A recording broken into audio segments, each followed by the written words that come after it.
پر عمل نہیں کر سکتی. تو یہ جیسا کہ کسی بزرگ کا قول ہے یا کسی نے کہا حدیث ضعیف ہے کہ یہ ملک سے محبت حب الوطنی من الایمان جس کو کہا جاتا ہے کہ اپنے ملک سے محبت کرنا یہ ایمان کی علامت ہے. اور ہر شخص یہاں تک کہ جانور تک اپنے ملک اپنی جگہ سے محبت کرتا ہے. یہ جانور کو اگر اس کے گھر سے دوسرے گھر پہنچایا جائے تو وہ محبت کے ساتھ لوٹ کر اسی جگہ میں آ جاتے ہیں.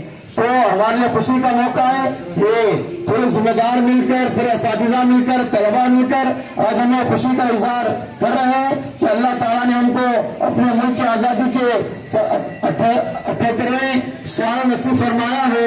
اللہ سے دعا ہے کہ اللہ تبارک و تعالیٰ ایسے ہی مرتے دم تک آزادی نصیب فرمائے. پہلے جو انگریز تھے جو اس ملک پر قابض تھے انہوں نے ہمارے درمیان فتنہ ڈالا, دشمنیاں ڈالی, نفرتیں ڈالی. وہ صرف ہمارے جان کے دشمن تھے. ہماری جانوں کو انگاروں پہ ڈالا کرتے تھے یا پھانسی پر لٹکایا کرتے تھے. لیکن آج کے کچھ ایسے دشمن ہیں جو ہماری جان کے ساتھ ساتھ ایمان کو لوٹنا چاہتے ہیں, ہماری ایمانی شناخت کو ختم کرنا چاہتے ہیں. اگر جان چلی جائے تو 1000 مرتبہ ایسی جانیں قربان ہے ایمان کے لیے. اگر ایمان چلا جائے, اگر ہم اپنے ایمان کو بیچ دیں, خدا کی قسم یہ 1000 جانوں سے بڑا نقصان ہے. اس لیے آج کے دور کے اندر کبھی پیسوں کے ذریعے سے ہماری ایمان کو خریدنے کی کوشش کی جا رہی ہے, کبھی عہدوں کے ذریعے سے ہمارے ایمان کو خریدنے کی کوشش کی جا رہی ہے, کبھی الگ الگ لالچیں دے کر ہمارے ایمان کو خریدنے کی کوشش کی جا رہی ہے. وہ دور کو پھر دوبارہ لوٹانا چاہ رہے ہیں.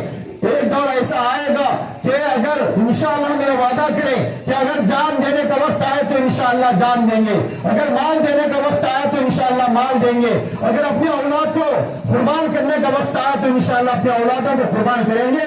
لیکن کبھی ان دشمنوں کے ساتھ اپنے ایمان کا سودا نہیں کریں گے, کبھی ہم اپنے اسلام کو نہیں بیچیں گے, کبھی اپنے قرآن کو نہیں بیچیں گے, نہ کبھی اپنے یعنی اس دنیاوی قاتل کے لیے ہم اپنی گردن کو نہیں جھکائیں گے. ہم جھکیں گے تو انشاءاللہ اللہ کے سامنے جھکیں گے, ایمان کے لیے جھکیں گے, لیکن کبھی دشمنوں کے سامنے نہیں جھکیں گے. میں اپنے اساتذہ کا بھی شکریہ ادا کرتا ہوں, اپنے طلباء کا بھی شکریہ ادا کرتا ہوں کہ آپ نے وقت دیا, بڑی دیر سے سن رہے ہیں. پھر میں ذمہ داروں کو بھی شکریہ ادا کرتا ہوں. یہ ہر سال آئے گا, ہر سال ہم لوگوں کو ایک شکایت ہوتی ہے کہ مجھے نہیں بلایا گیا, اسے نہیں بلایا گیا. یہ بلانے کا موقع نہیں ہے, یہ سب مل کر کرنے کا موقع ہے.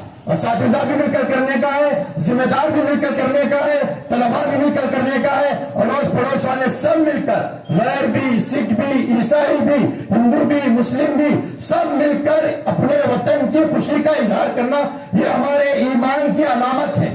اس کے اندر شکوے شکایتیں کرنا یہ بے وفائی کی علامت ہے.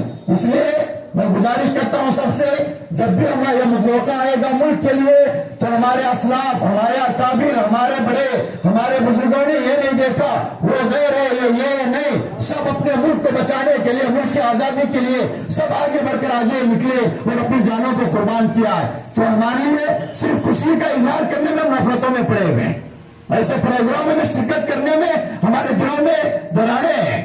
تو اس لیے میں گزارش کرتا ہوں جب بھی ایسا موقع آ جائے, بہت سے ذمہ دار آئے بغیر بلائے, یہ خوشی کا اظہار ہے. بلانے پر جو آتا ہے اس پہ خوشی کا اظہار نہیں ہوتا, جو بغیر بلائے ایسے موقع پر خوشی کا جو آتے ہیں یہ دلی خوشی نکلتی ہے, دل سے دعائیں نکلتی ہیں.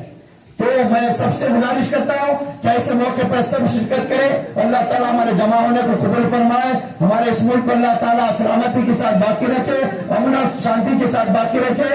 پھر اللہ تعالیٰ سے اللہ سے گزارش ہے اور دعا بھی ہے, درخواست بھی ہے کہ اللہ تعالیٰ جب تک ہم کو باقی رکھے, ایمان کی سلامتی کے ساتھ باقی رکھے, اسلام کی سلامتی کے ساتھ باقی رکھے. جب بھی موت دے اللہ تعالیٰ ایمان کی موت دے اور اسی مٹی کے اندر ہم کو دفن ہونا ہے انشاءاللہ, اور کل قیامت بھی اسی مٹی کے ساتھ اٹھیں گے. الحمد للہ.